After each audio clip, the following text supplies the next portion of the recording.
Hey everyone, it's Mr. Hollywood, and today I will be doing the Spider-Man movies ranked, and I will be including the three other Sony movies, such as Venom and Morbius. But anyways, let's just get started.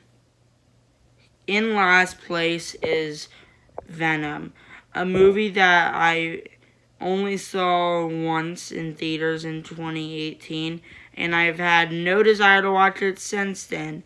Some of the character arcs, besides Venom, or I wouldn't say character arcs, but some of the side characters were pretty boring, and the final battle was kind of a mess. And the only positive thing in this was the bromance between Eddie and Venom. Coming in at number 11 is The Amazing Spider-Man.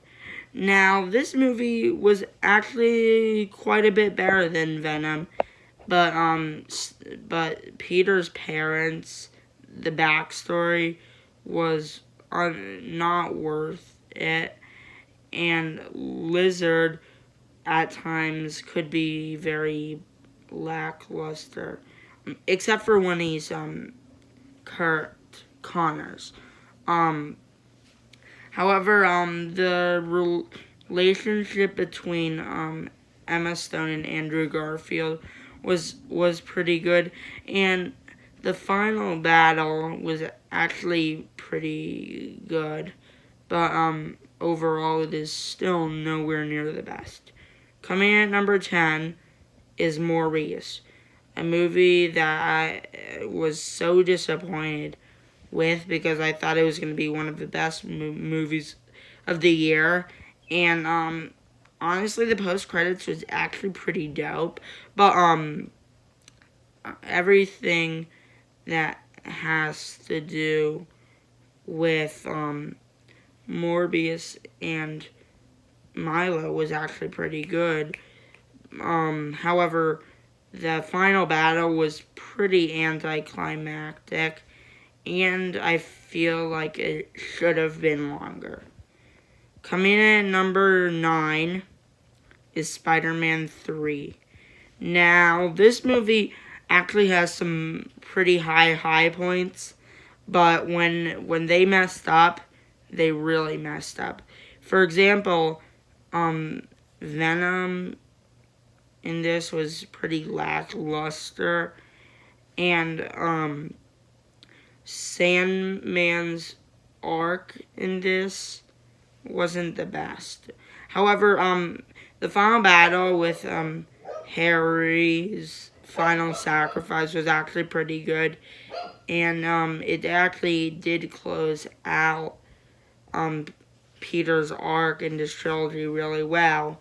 However, I feel like they should not have focused on three villains. I feel like they should have maybe just removed Venom, like Sam Raimi reported, and just brought him in the next film. But they didn't do it, and in some ways it actually kind of messed up the film a bit, even though there's actually some really good action. But coming in at number 8 is The Amazing Spider-Man 2, and there's actually a pretty big jump between Spider-Man 3 and The Amazing Spider-Man 2. This is a movie that I don't understand why a lot of people think it's in last. Now, sure, there is still some problems with the Rhino, in this, and, Electro, while not perfect in this, was actually a lot better than a lot of people I feel like give him credit for. Even though it kind of has the problem where they're only motivated, like they're kind of these nerds at first and then become villains, which the only time they really got it right was with Syndrome in The Incredibles.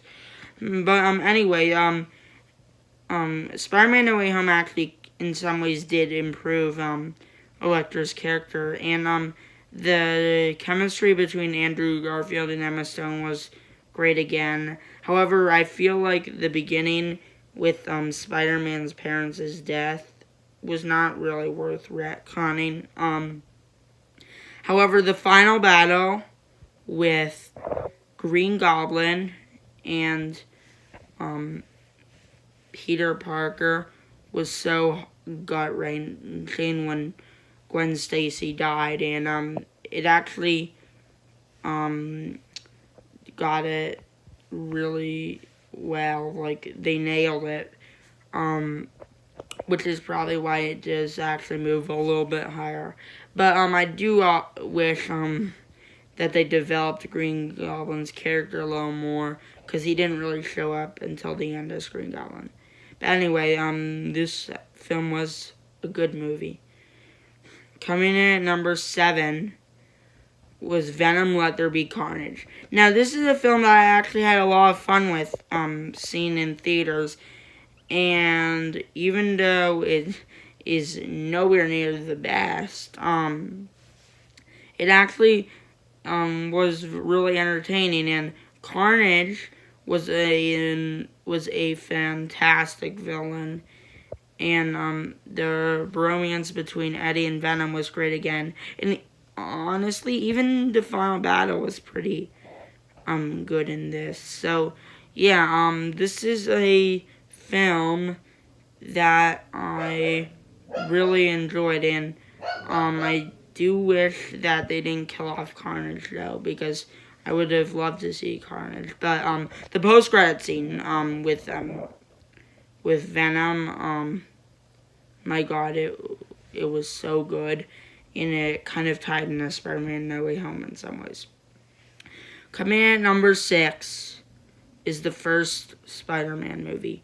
Now, this movie kind of introduced the modern comic book era. Like, if Superman was the first actual comic book movie, Blade and X-Men were the first movies of this modern comic book era. But Spider-Man was the first mega hit of this comic book era, and it had a great origin by Peter, and Peter's arc throughout this film was really good, and Uncle Ben's death was really pivotal to Spider-Man's arc. And even Green Goblin in this, even though he was much better in Spider-Man No Way Home, he was still really good in this. And Willem Dafoe was gave a great performance, and seeing Harry for the first time was also really good, and it also kind of introduced Spider-Man and Harry's relationship throughout the trilogy. So yeah, overall this film was really good. Coming in at number 5 is Spider-Man 2.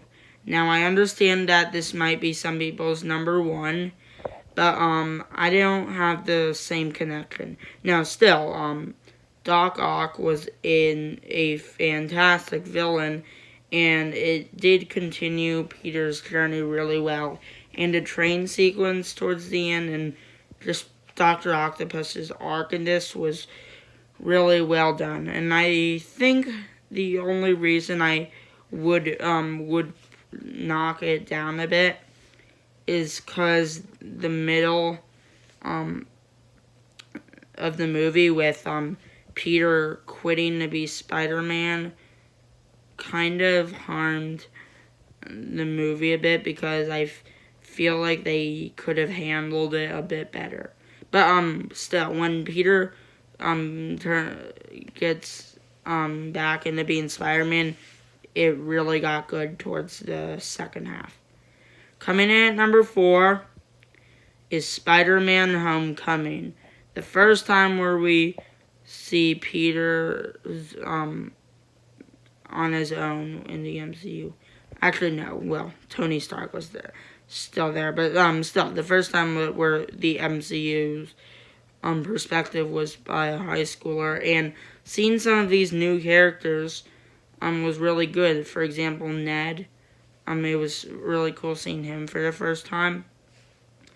And it gave us a bit of a different MJ than in the original Spider-Man, which I appreciate it. Like, I feel like if in the Amazing Spider-Man 1, you can criticize it for being too similar, I feel like the biggest criticize you can get is it tried a little too hard to be different, which, you can certainly notice it sometimes, but anyway, it was still really good, and Vulture was obviously a great villain, and the twist with Vulture being Liz's dad was pretty crazy, and the final battle was actually kind of good, which is a little surprising because I first thought it was very disappointing, but still it was really good, and seeing the post credit scene with Scorpion was really cool. Coming in at number 3, and this is when it got a little tougher, but coming in at number 3 is Spider-Man Into the Spider-Verse. Now, this is the best animated film of all time, and this is my favorite Marvel movie that isn't MCU, but it doesn't stand out to me as much as the first two. But anyway, Miles Morales' journey in this was great, and it introduced really good villains that we didn't see prior to this point. And, seeing, like, Miles having to learn over time after Spider-Man died early on was really good. And this is obviously the first Marvel movie to come out after Stanley died, and seeing Stanley's cameo was actually kind of emotional in this. And the final battle with all the Spider-Mans was really well done. So, yeah. However, I feel like these two stand out a little more. Coming in at number 2 is Spider-Man Far From Home. Now, this did a great job of developing Peter's arc right after Avengers Endgame, after, like, Tony Stark died, obviously. And it did a really good job of seeing Spider-Man not having Tony Stark in his life. And Mysterio is one of the best MCU villains, and the illusions with Mysterio in this were cool as hell. And the final battle was really awesome. But coming in at number 1 is Spider-Man No Way Home. Now, this is a great job at continuing Spider-Man Far From Home with the post-credit scene in Spider-Man Far From Home. Which, by the way, that post-credit scene in Spider-Man Far From Home, I was mind blown.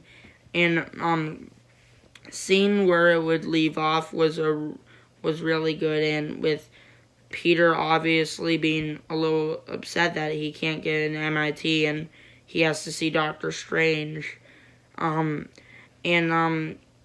This movie had a lot of heart towards the end with Peter having to, like, basically have Doctor Strange cast a spell where everyone forget.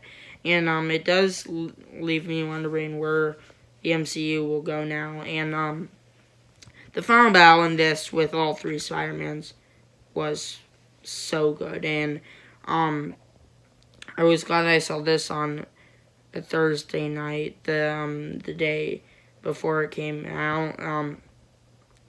Also, seeing all these villains from the original Spider-Mans was really cool. And obviously, when you saw Tobey and Andrew, you knew that it got good. And honestly, even seeing J.K. Simmons back was really good. And that post-credit scene at the end was really good. And it makes me wonder if Venom might be the villain in the future MCU. But anyway, this is the best Marvel movie of all time, and it just did a really good job. So, of all the Spider-Man movies, Spider-Man No Way Home comes in at number 1.